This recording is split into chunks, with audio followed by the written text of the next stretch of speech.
মাত্র 69 নম্বর পেয়েছো। যদি তুমি এখন থেকে মনোযোগী না হও তবে এই যে এই ছেলেটার মতোই বাইরে বাইরে খাবার ডেলিভারি করতে হবে। ঝাংছুয়াং, ঝাংছুয়াং, ঝাংছুয়াং, এটা কি সত্যিই তুমি? হ্যাঁ ম্যাম, এটা আমি। আপনি আমাকে চিনতে পেরেছেন? আরে তোমাকে ভুলবো কিভাবে, তুমি ছিলে তোমার ক্লাসের সবচেয়ে দুষ্টু ছেলে। আরে এটা তো ওর শিক্ষক, কি আশ্চর্য মিলন।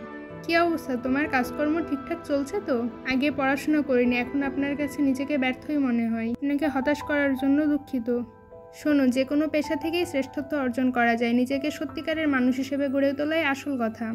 আসলে তোমাকে এভাবে সুস্থ সবল দেখে আমি খুশি হয়েছি। হ্যালো, আপনাদের কাছে কি একটা কোক হবে? হ্যাঁ হ্যাঁ, অবশ্যই হবে। এই নিন আপনার কোক।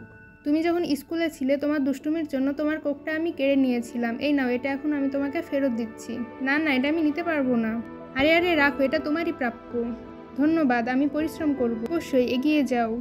শিক্ষক আসলেই অনেক ভালো মানুষ।